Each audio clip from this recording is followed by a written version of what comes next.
Hey everyone, welcome to episode 179, Fight or Flight. Meet our mom, Kelly Hutchison. She is a life coach. She is a child counselor. She is a teacher. She's a parent coach. And she's a mom to us. She will teach you to stop yelling at your kids. She will teach you to get your kids to listen.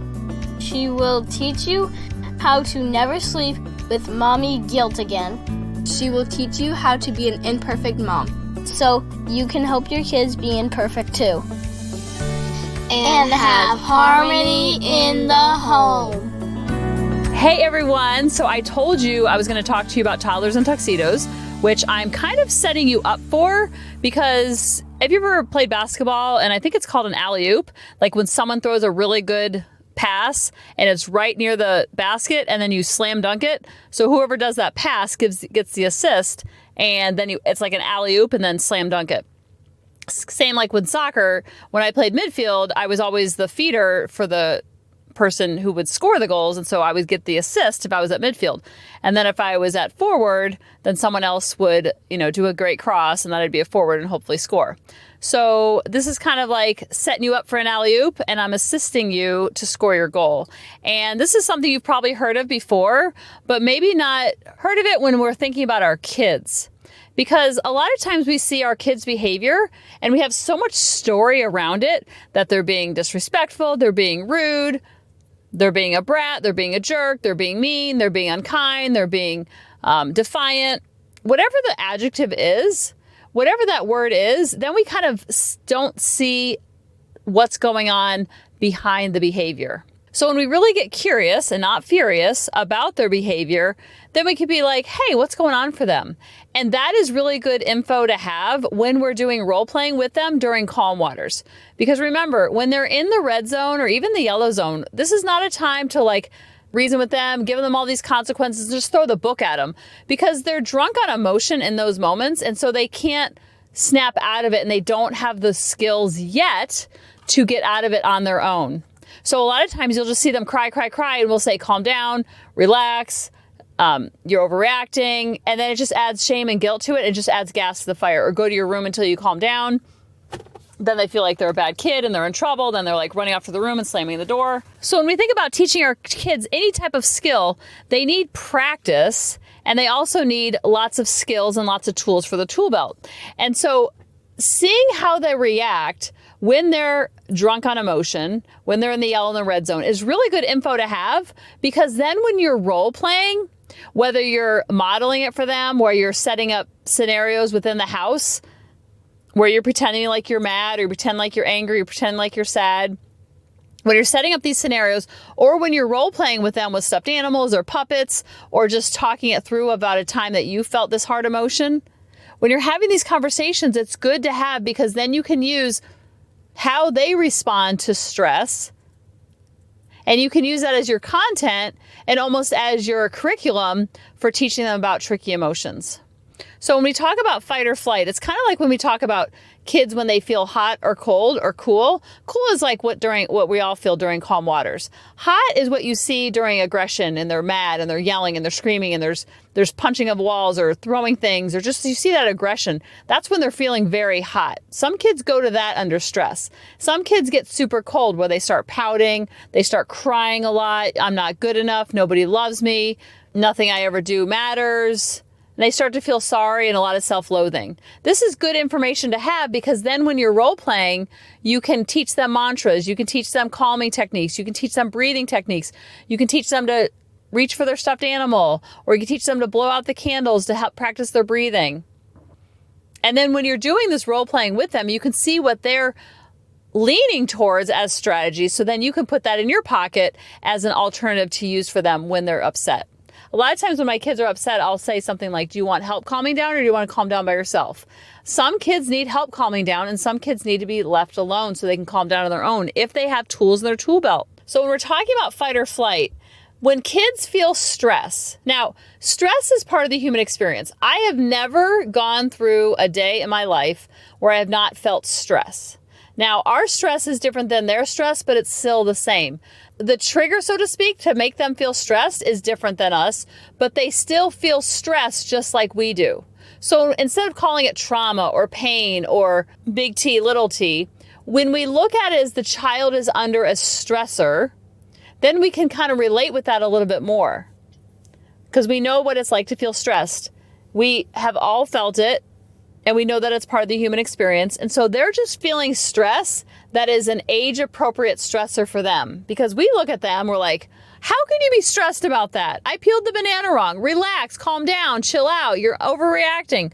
All things that we see with our grown-up mind. But we have to remember their minds are very little, very small, very undeveloped, very immature, very vulnerable. Not that they should, we just let them get away with anything because they're young and immature and vulnerable, but seeing it from their point of view versus expecting them to be a grown-up and having all these skills. And even I'm now 48. Whoa, I just turned 48, so I'm not used to saying it yet. Even at 48, I have stressors and sometimes don't know how to manage my stress. I try to do all the things. I try to do all the little strategies, but our kids are feeling that same stress. Even if they have the most beautiful, perfect life, they still are under stress for different reasons because that's part of the human experience. So the more that we can normalize that for them and not try to make it go away and have them be happy all the time, we take the pressure off both of our shoulders together.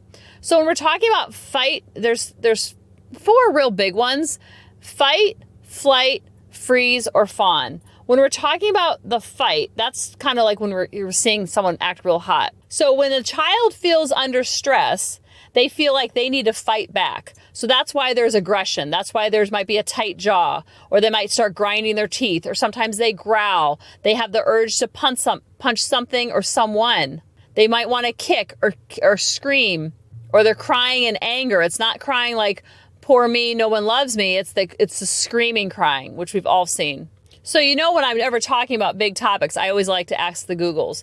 And the Google says fight or flight is a well-known stress response that occurs when hormones are released in your body, prompting you to stay and fight or run and flee danger. If your body perceives itself to be in trouble, your system will work to keep you alive.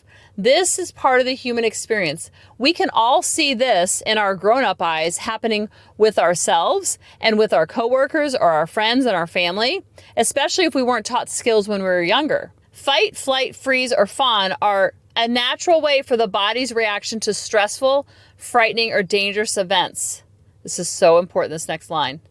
This sympathetic nervous system response dates back to our ancestors coming to face with dangerous animals. So when we choose the wrong sippy cup color, that's a stressor for them because they want control.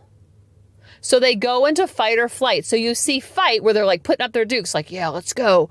I'm going to take this girl on who did the wrong sippy cup color. And I always use that as an example. And that's for smaller kids. But for older kids, they might have the stressors of homework, or who to sit with, or fitting in, or making a team, or the right clothes. They're stressors. We can tell them to calm down, relax, get over it, you're overreacting over and over and over. But when someone tells that to us when we're under stress, that doesn't really build and breed connection with that person. Like, oh yeah, I think you're right. I should stop overreacting. Sometimes we just have to go through the fight or flight or freeze process. And then on the other side of it, we'd be like, hey, what was going on for you?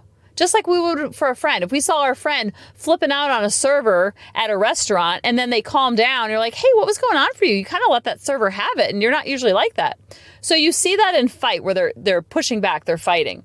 Now flighting is if you've ever seen a kid just run out of the room when they're really upset. They're trying to flee the scene because they need time alone. They need to get out of the setting because they need to take a break. And so if they can't get that break, naturally, they're going to create that break. So sometimes you might see them feeling fidgety. They might look restless. They're feeling very tense. They feel trapped. They might be constantly moving their legs, arms, or feet. They just seem very restless because they're trying to flee the scene. Now, freeze and fawn, you hear about freeze, but you don't hear about fawn as much. Freeze is like when they just literally freeze up. It's a stress response that causes you to feel stuck in place. And they literally are stuck in indecision. They can't make a decision. They have a sense of dread. They might feel stiff, or feel heavy or feel cold, or just you look at them and you're asking them a question, they have that blank stare because their heart is pounding, but they don't want to do the wrong thing, so they're just literally frozen. And fawn, you don't hear a lot about. Sometimes you hear it as friend.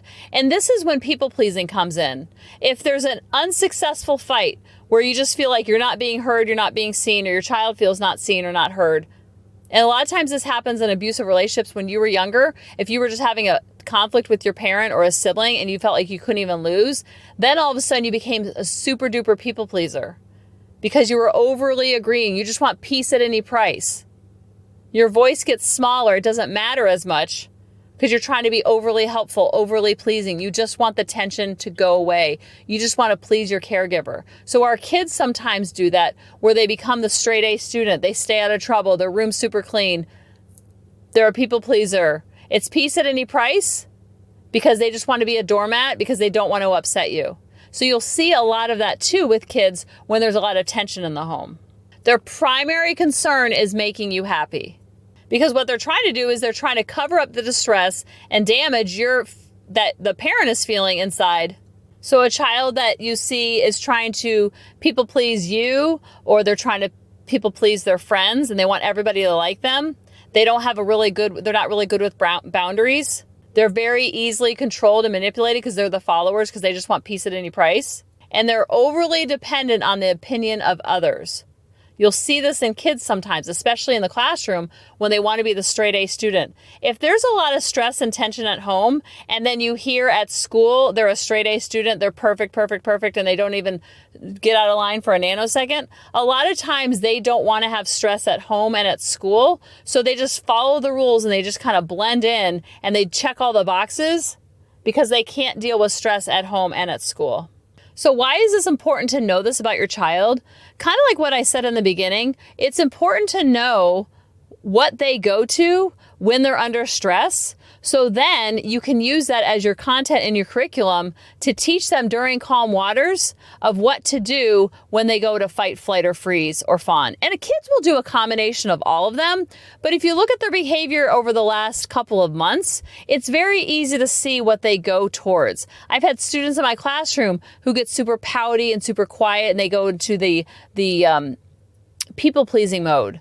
Just peace at any price. And there's other kids with more aggression. I had kids throwing chairs sometimes, running off. They just wanted to flee the scene. And you can see with their behavior, they're telling you, this is where I need more help. This is where I need more strategies. That's why one strategy is not fit for all students and for all kids, because just like reading, you want to stack different strategies for the kids. So when they go into stress, then they have strategies to pull from that are specific to them and how they manage their stress. Because this is part of the nervous system and what it does when it's feeling under attack. So when it's feeling under attack, it will go to fight, flight, freeze, or fawn. Knowing that about your child is really good to know because then you can teach them strategies of what to do instead of going to that. They can still go to that, but they don't have to go with such intensity, such long duration, and so frequently. Because they know that's part of the human experience, and then they're not getting in trouble for going to fight, flight, freeze, or fawn. So knowing this about your child is great info for you to teach them during calm waters of what to do. And then it's also great for you to model for them outside of them in natural day-to-day experiences within the house or on the road or when you're dealing with stress. And what do you do instead of going to fight, flight, freeze, or fawn? And a lot of times when you see your kids going into the same kind of F that you go into also, that's very triggering for us because we see so much of ourselves in them. And sometimes that's hard to look in the mirror. But when you look in the mirror, then you can have true freedom and like, okay, what would I teach my child in this moment? Let me practice it first. Because when you practice it, you actually teach yourself and then you're able to teach it to your kids. And when you're able to teach it to your kids, you're going to have more harmony in the home and then you'll have more harmony in your heart. I love you guys and I'll talk to you next week. Bye-bye. Hey mamas, thanks for listening. If you had any ahas, clicks, or those lightning bolt moments while listening, you have to check out my free parenting bootcamp, where we take all of this to the next level and we try to create even more awakenings for ourselves so that we can connect more with our kids and never yell at them again. You can sign up at www.coachingkelly.com. And if you really want to fill up my love cup, send me an email of what your aha was, what your click was, what was that lightning bolt moment while you were listening. I want nothing more in life than for you to have harmony in your home and to learn how to be an imperfect mom like me, which allows your kids to be imperfect too, each and every day. Thanks for listening.